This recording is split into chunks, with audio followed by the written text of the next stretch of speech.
اس سے تو سوال یہ کیا جائے کہ تو جہنم کی آگ میں 40 سال سے جل کیوں رہی ہے؟ آج تو پیسے کے لیے اپنی کچار سے باہر آ گئی، اس سے تو پہلا سوال یہ کیا جائے کہ 40 سال تک تم نے جو یہ زنا کیا، اس کی کورٹ کو تو چاہیے پہلے اس کو پکڑ کر کے اسلامی قانون ہو تو ان کو تو سنسار کرے پہلے کو، کہ 40 سال پہلے والی طلاق کو اب بھی آپ آشکار کر رہے ہیں صرف جائیداد کے لیے۔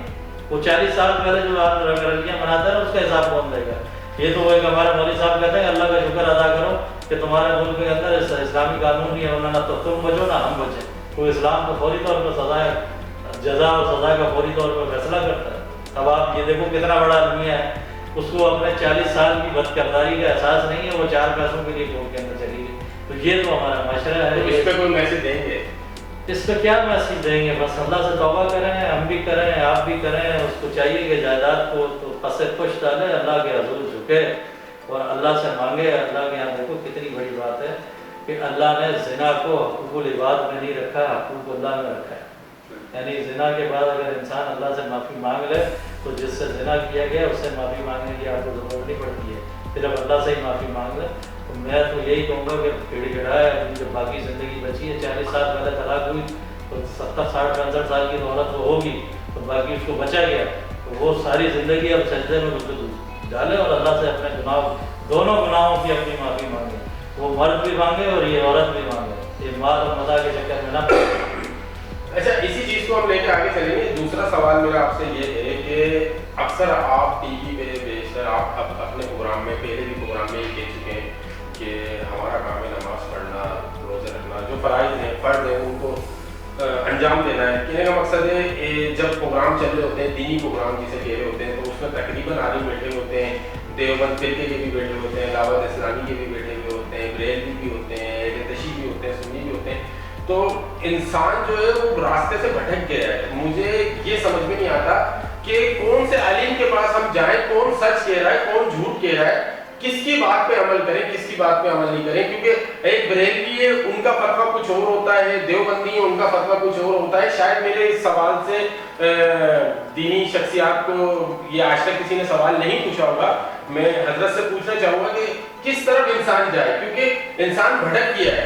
کہیں نمازیں بھی پڑھ رہے ہیں تو وہ انسان اپنا اللہ کا گھر پر بتا رہا ہے کہ میں دیوبندیوں کی مسجد سے نماز پڑھ کے آیا ہوں، میں سنی کے گھر مسجد سے نماز پڑھ گیا ہوں، سجدہ تو ایک ہی جگہ کر رہا ہے۔ اس بارے میں آپ کیا کہیں گے؟ اس بارے میں میں پہلے آپ سے سوال کروں گا۔ جی بولیں۔ آپ اپنا کوئی پروگرام بناتے ہیں یا کسی جگہ آپ نے کوئی پروگرام کرنا ہوتا ہے تو اس کا آپ ہوم ورک کرتے ہیں؟ بالکل ایسے آپ اس کی اسٹڈی کرتے ہیں، اس کے آگے پیچھے جاتے ہیں، مالبہ رقوم دیکھتے ہیں، پھر اس میں آپ اپنی سیفٹی بھی دیکھتے ہیں کہ یہاں اپنی ہم ٹیم کو لے کر جائیں تو اس میں کوئی ہمارے کوئی تشدد کا عنصر نہ آ جائے، یا اگر ہم وہاں جائیں تو کوئی علاقے کے لوگ ہمارے گلا نہیں آ جائیں۔ اب دینی بات کی طرف آ رہا ہوں تو دین تو دنیا سے زیادہ مقدم ہے نا میرے بھائی۔ تو دنیا کے لیے تو اتنی تگ و دوڑ اور دین کے لیے کچھ نہیں۔ صحیح مسلم کی ایک روایت ہے، حضور صلی اللہ علیہ وسلم نے دیکھو صحابہ کرام کی جو زندگی ہے وہ ہمارے لیے مشعل راہ ہے۔ آپ کو اس کا مطالعہ نہیں ہے، ہم نام سے واقف نہیں ہے۔ صحابہ مسلم شریف کے اندر ایک روایت ہے، نبی اکرم صلی اللہ علیہ وسلم نے فرمایا، اللہ کے نبی کی معاف فرمایا کہ میری امت پہ ٹھیک ایسا وقت آئے گا جیسے بنی اسرائیل پر، جیسے 2 جوتے ایک ساتھ رکھے ہو۔ اگر بنی اسرائیل میں کسی شخص نے اپنی ماں کے ساتھ اعلانیہ زنا کیا تو میری امت میں بھی ایسے لوگ ہوں گے جو اپنی ماں کے ساتھ اعلانیہ زنا کریں گے۔ بنی اسرائیل کے 72 فرقے تھے، میری امت کے 73 فرقے بنیں گے اور اس میں سے ایک جنت میں جائے گا۔ وہ کون سا ہوگا؟ اب صحابہ کرام نے یہ سوال کیا کہ یا رسول اللہ وہ جو فرقہ جنت میں جائے گا وہ کون سا فرقہ ہوگا؟ اللہ کے نبی نے فرمایا جو میری اور میرے صحابہ کی سنت پہ عمل پیرا ہوگا۔ اور اللہ کے نبی نے فرمایا اللہ نے ساری انسانیت کے قلوب کا مشاہدہ کیا اور سب سے روشن دل والے میرے صحابہ کو پایا اور ان کو میرا رفقا اور ساتھی بنایا۔ تو بات تو ختم ہو گئی نا، حجت تو تام ہو گئی۔ جن چیزوں کے اوپر زندگی صحابہ کرام نے گزاری، صحابہ کرام کی صرف ایک بات ہوتی تھی، ہم نے اللہ کے نبی کو یہ کرتے ہوئے دیکھا ہے اور ہم یہی کریں گے۔ عبداللہ ابن مسعود آ رہے ہیں مسجد نبی کی طرف، مسجد نبی بھری ہوئی ہے، حضور صلی اللہ علیہ وسلم نے دیکھا مسجد کے اندر کچھ لوگ کھڑے ہیں، عبداللہ ابن مسعود مسجد سے باہر ہیں، حضور صلی اللہ علیہ وسلم نے فرمایا بیٹھ جاؤ، حضرت عبداللہ ابن مسعود وہیں بیٹھ گئے۔ حضور صلی اللہ علیہ وسلم نے دیکھ لیا، نماز سے فارغ ہونے کے بعد فرمایا عبداللہ میں نے تمہیں تو نہیں کہا تھا؟ انہوں نے کہا یا رسول اللہ میرے کانوں میں آپ کی آواز پڑی بیٹھ جاؤ۔ تو عبداللہ کیسے جرأت کر سکتا تھا کھڑا ہو؟ یہ اتباع ہے۔ اچھا ہمیں کوئی اتفاق کرنے نہیں ہے، اس لیے ہم شیعہ سنی بریلوی یہ وہ، تو ہم تھوڑی اس کی تحقیق بھی کر رہے ہیں کہ جو عمل ایک بریلوی کر رہا ہے یا دیوبندی کر رہا ہے یا شیعہ کر رہا ہے یا کوئی کسی اور مسلک کا کر رہا ہے، کیا یہ صحابہ سے ثابت ہے یہ کہانیاں گڑی گئی ہیں؟ اس کا ہم خود کون سی چیز ہے جس کا پہلو آج تاریخ ہے؟ ساری چیزیں روشن ہے، آیا ہے، لیکن صرف ہماری توجہات اس طرف نہیں ہے۔ اب میں آپ سے میں نے کہا کہ جی دنیا کے لیے آپ یہ کرتے ہیں، تو آپ نے کہا وہ تو دنیا کی بات ہے نا، میں آپ سے اسلامی بات کر رہا ہوں۔ تو آپ کا یہ بات ہی اس بات کی عکاسی کرتا ہے کہ آپ دنیا کو اوپر سمجھتے ہیں، دین کو نیچے سمجھتے ہیں۔ تو دین تو مقدم ہے بھائی، جب تک دین کو اوپر نہیں لے کر آؤ گے دنیا تو اس کے تابع ہے۔ اچھا آپ نے اپنے ایک پروگرام میں کہا تھا کہ جو مولانا صاحب ہوتے ہیں مولوی حضرات، ان کو جس کو 25,000 روپے کی سیلری ہوگی تو وہ بہت ہی بڑا عالم ہوگا، تو کیا آپ سے یہ سوال ہے میرا کہ مولاناؤں کی تنخواہیں کتنی ہوتی ہیں؟ اتنی ہی ہوتی ہیں، 25,000، یہ بھی کسی اچھے کی ہوگی، اچھے کی ہوگی۔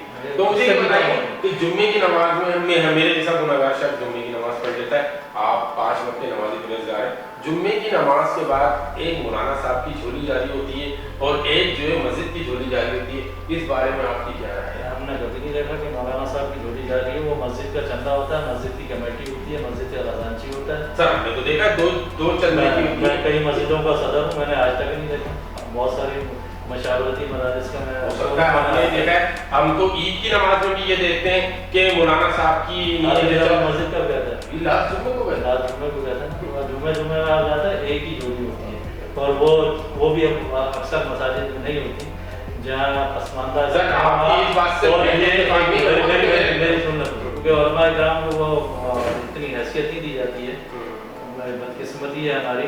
مولانا عمر بن عبدالعزیز رحمۃ اللہ علیہ نے اپنے دور کے اندر علماء کے لیے بڑی بڑی جاگیریں وقف کی، بالکل ایسے، اور ان کو دنیا سے بے بہرا کر دیا۔ نور الدین زنگی رحمۃ اللہ علیہ نے بہت بڑے بڑے مدارس قائم کیے، اور سب سے بڑی تنخواہ اس وقت کے عالم کی ہوا کرتی تھی۔ اور آج ابھی آپ دیکھیں آپ کا بجٹ آیا، اس میں مندروں اور بت خانوں کے لیے تو پیسے رکھیں، مسجدوں کے لیے رکھیں، کوئی 1 روپیہ ہے۔ اور یہ جو آپ نے سوال کیا دو جھولیاں، یہ قطعاً بالکل غلط بے بنیاد ہے، نہ میں نے کبھی یہ دیکھا اور نہ میں نے کبھی یہ سنا، اور میرے لیے حیرت کی بات ہے کہ میں آپ کے منہ سے پہلی دفعہ یہ نہیں سر حضرت آپ نے نہیں دیکھا، پھر میرے ساتھ ہوا جو آنکھوں دیکھی بات ہے، میں ناظرین کو وہی بتاؤں گا۔ چلے ایک بات میرا بس آپ سے آخری سوال ہے، آخری سوال یہ ہے کہ مسجد اللہ کا گھر ہے، اس بات سے تو ہر بندہ کوئی بنائی نہیں کر سکتا، سبھی مانتے ہیں مسجد اللہ کا گھر ہے، پر آج کل کی مسجدوں میں ایک دوسرے کے لیے بیان بازی، وہاں پہ اللہ کا ذکر ہونا چاہیے، نبی کی سنتوں پہ باتوں پہ اس کا تذکرہ ہونا چاہیے کہ نبی نے اپنی زندگی کیسے گزاری۔ پر میں زیادہ تر نوٹس کرتا ہوں، میں کوئی عالم دین کی برائی نہیں کر رہا ہوں، تو استغفر اللہ، اور میں کسی کے اوپر تنقید نہیں کر رہا ہوں، اگر کسی کو میری بات بری لگ رہی ہو تو میں انتہائی ہاتھ جوڑ کے معافی چاہتا ہوں، پر میں یہ دیکھتا ہوں کہ ایک دوسرے کو تنقید کا نشانہ بنا رہے ہوتے ہیں، تو اس چیز کو آپ کیا کس نظر سے دیکھیں گے، یہ صحیح ہے یا غلط ہے؟ کہ ایک بجائے نماز کا طریقہ بتائیں، بجائے اپنے ان بچوں کو کس طرح زندگی گزارنی چاہیے، اولادوں کو ان کو وہ طریقہ بتائیں، دین کے بارے میں بتائیں، ایک دوسرے پہ طنز کرنا، اکثر یہ 12 ربیع الاول، محرم اور جو اہم دن ہوتے ہیں اسلامی، اس میں یہ تذکرے کیے جا رہے ہوتے ہیں کہ اس بات سے بھی آپ اتفاق نہیں کریں گے؟ آپ کو عمر کتنی؟ میری تقریباً 36۔ 36 سال کی عمر میں اگر آپ کو نماز کا طریقہ بھی نہیں آتا، تو مسجد پہ بیٹھا ہوا مولوی بھی بتائے گا، ایک بات سننا میری، عالم کے اوپر فرض عین ہو جاتا ہے، اگر وہ کوئی ایسی بات سنے جو دین اور شریعت کے خلاف ہو، اس کا اگر وہ اظہار اپنے ممبر سے نہیں کرے گا تو وہ گناہ گار ہے۔ اس لیے یہ جو اختلافی مسائل ہوتے ہیں، کیونکہ ہر مسجد پہ اس کا ایک حلقہ احباب ہوتا ہے، اس کی ذہن سازی کرنا اس عالم کا کام ہے، وہ اپنے مقتدیوں کی اگر ذہن سازی نہیں کرے گا تو اس میں اختلافی باتیں تو ہوں گی۔ اگر کوئی اختلافی بات ہے اور ایک عالم سمجھتا ہے کہ یہ اس میں جو فلاں آدمی نے یہ بات کی یہ غلط ہے، تو اب اس کا فرض ہے کہ وہ اس کی صحیح تشریح بیان کرے گا، جس کو آپ کہتے ہیں جی یہ اختلافی باتیں ہیں۔ اگر آپ یہ کہیں حضرت امیر معاویہ رضی اللہ تعالیٰ عنہ کو ایک شخص گالی دیتا ہے تو دوسرا آدمی بیٹھ کے یہ کہے کہ ہاں جی اس نے گالی صحیح دی ہے، تو ایسا تو نہیں ہو سکتا۔ اگر آپ یہ کہیں کہ صحابہ کرام کے شان میں گستاخیاں کریں اور دوسرا عالم اس کو سننے کے بعد چپ ہو جائے تو ایسا تو قطعاً نہیں ہو سکتا۔ اگر آپ یہ کہیں کہ حضور صلی اللہ علیہ وسلم کی شان میں کوئی گستاخی کرے اور اس کا ہم برملا اظہار نہ کریں جتنا ہماری قوت ہے،